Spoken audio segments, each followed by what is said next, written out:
हूँ। और इस कविता का जन्म मेरठ में हुआ जब कैप्टन मनोज तलवार का पार्थिव शरीर जिस दिन आया था, करगिल में शहीद हुए थे वो, तो मैं भी उस शव यात्रा में गया था। अंतिम यात्रा में मैं बहुत पीछे था, बहुत भीड़ थी, तो मैंने पीछे चलते चलते धीरे धीरे भीगी आंखों से कविता लिखी। संगे मैं केशव का 5 जन्म भी गहन मौन में खोया हूँ, उन बेटों की याद कहानी लिखते लिखते रोया हूँ, उन बेटों की याद कहानी लिखते लिखते रोया हूँ। जिस माथे की कुमकुम बिंदी वापस लौट नहीं पाई, जिस माथे की कुमकुम बिंदी वापस लौट नहीं पाई, बिंदिया चुमके चुमके ले गई कुर्बानी की यमराई। कुछ बहनों की राखी जल गई है बर्फीली घाटी में, बेटी के गठबंधन मिल गए हैं करगिल की माटी में। पर्वत पर कितने सिंदूरी सपने दफन हुए होंगे, 20 बसंतों के मधुमासी जीवन हवन हुए होंगे।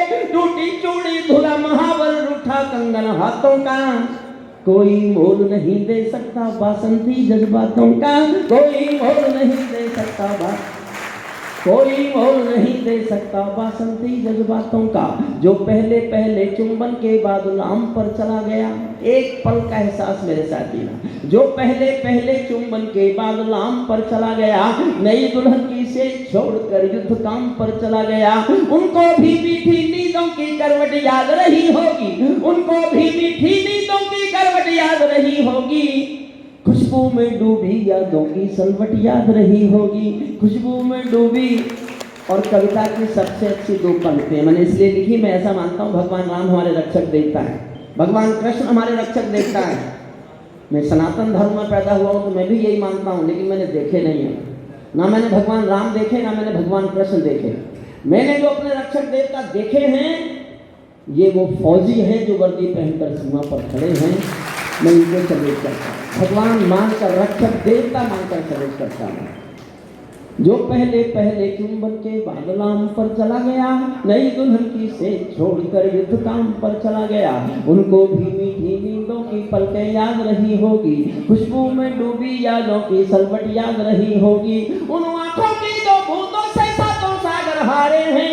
मेरी कविता की सबसे अच्छी पंक्तियां, मेरे जीवन की सबसे अच्छी पंक्तियां हैं, आपकी तालियां चाहता हूं सुनना। जिन आंखों की 2 बूंदों से, जिन आंखों की 2 बूंदों से सातों सागर हारे हैं, उन आंखों की 2 बूंदों से सातों सागर हारे हैं। जब मेहंदी वाले हाथों ने मंगलसूत्र उतारे हैं, जब मेहंदी वाले हाथों, उन आंखों की 2 बूंदों से सातों सागर हारे हैं। जब मेहंदी वाले हाथों ने मंगलसूत्र उतारे हैं, गीली मेहंदी रोई होगी छुपके घर के कोने में, ताजा काजल छूटा होगा चुपके चुपके रोने में। जब बेटे की अर्थी आई होगी सोने आंगन में, शायद दूध उतरवाया हो बूढ़ी माँ के दामन में, शायद दूध उतरवाया हो बूढ़ी माँ के दामन में। वो विधवा पूरी दुनिया का, सारे संसार के किसी भी मजहब में स्त्री अर्थी को कंधा नहीं देती, लेकिन भरतपुर के पास एक गांव है हजान राजस्थान में, वहाँ एक बेटा शहीद हुआ वीरेंद्र सिंह, ये कल्पना नहीं है सत्य घटना है। उनकी पत्नी का नाम है गायत्री देवी, मैं उनके सम्मान में गया। जब पार्थिव शरीर आया तो उनकी पत्नी ने शादी के दिन के कपड़े पहने और शमशान घाट तक अपने पति की अर्थी को कंधा दिया। ये दुनिया की पहली घटना थी जब किसी औरत ने अर्थी को कंधा दिया। उसके बाद बहुत घटनाएं घटी, मैंने 2 लाइन लिखी है, उसको सुनना। जब बेटे की अर्थी आई होगी सोने आंगन में, शायद दूध उतराया हो बूढ़ी माँ के दामन में। वो विधवा पूरी दुनिया का बोझा सर ले सकती है, वो विधवा पूरी दुनिया का बोझा सर ले सकती है, जो अपने पति की अर्थी को भी कंधा दे सकती है, जो अपने पति की अर्थी को भी कंधा दे सकती है। मैं सिंहन देवी के चरणों में सिर झुकाता हूँ, इसीलिए मैं कविता को हथियार बनाकर गाता हूँ, इसीलिए मैं कविता को हथियार।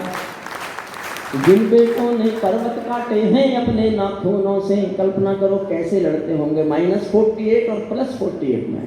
जिन बेटों ने पर्वत काटे हैं अपने नाखूनों से, उनकी कोई मांग नहीं है दिल्ली के कानूनों से। जो सैनिक सीमा रेखा पर ध्रुव तारा बन जाता है, उस कुर्बानी के दीपक से सूरज भी शर्माता है। कर्म कहानों पर तोपों के जो सीने अड़ जाते हैं, उनकी गाथा लिखने को अंबर छोटे पड़ जाते हैं, उनके लिए हिमालय कंधा देने को झुक जाता है।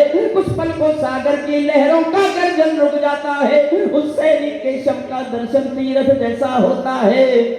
चित्र शहीदों का मंदिर की मूरत जैसा होता है। चित्र शहीदों का मंदिर की मूरत। अंतिम 6 लाइन और सुनना। क्या ये देश उन्हीं का है जो सीमा पर मर जाते हैं?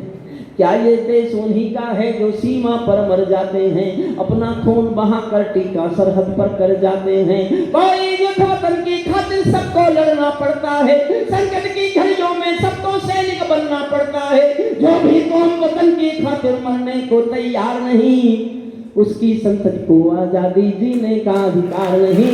उसकी संतति को आजादी जीने का। अंतिम 2 लाइन। सैनिक अपने प्राण गंवा कर देश बड़ा कर जाता।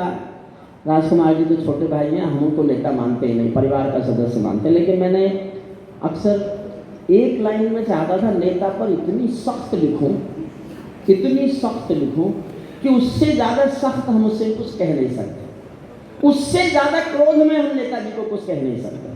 और मैं इस चालाकी से लिखूं कि नेता बैठे हों मेरे साथ तो उनकी समझ में ना आए। और अगली बार ध्यान से सुनना, समझ में भी आए तो इतनी देर में आए जब तक मैं निकल जाऊं। समाप्त करता हूं अंतिम। बहुत अच्छा लगा मुझे प्रिंसिपल साहब, मैं हृदय से दिल से आपका आभार व्यक्त करता हूं। मुझे आपने जीवन की बड़ी खुशी दी। अपने घर में आकर जो मैं खुशी महसूस कर रहा हूं, महसूस की है, इतनी बड़ी खुशी मैं दुनिया में कहीं जाऊं, अमेरिका जाऊं, जापान जाऊं, मुझे कभी इतनी खुशी महसूस हुई नहीं जितनी अपने घर में आके कविता सुनाकर मुझे खुशी। कभी भी बुलाओ, कभी भी। मेरी दुनिया की पहली प्राथमिकता मेरठ कॉलेज, मेरठ कॉलेज का घर है, मेरठ कॉलेज का आंगन है। सैनिक अपने प्राण गंवा, अंतिम 2 लाइन। और दूसरी लाइन पर विदा चाहता हूँ, मतलब कविता समाप्त। सैनिक अपने प्राण गंवा कर देश बड़ा कर जाते हैं। सैनिक अपने प्राण गंवा कर देश बड़ा कर जाते हैं। सैनिक अपने प्राण गंवा कर देश बड़ा कर जाते हैं। बलिदानों की बुनियादों पर राष्ट्र खड़ा कर जाते हैं। जिनको माँ के बलिदानी बेटों से प्यार नहीं होगा, उन्हें तिरंगे को लहराने का अधिकार नहीं होगा। उन्हें तिरंगे को लहराने का अधिकार। बहुत बहुत धन्यवाद, बहुत बहुत आभार।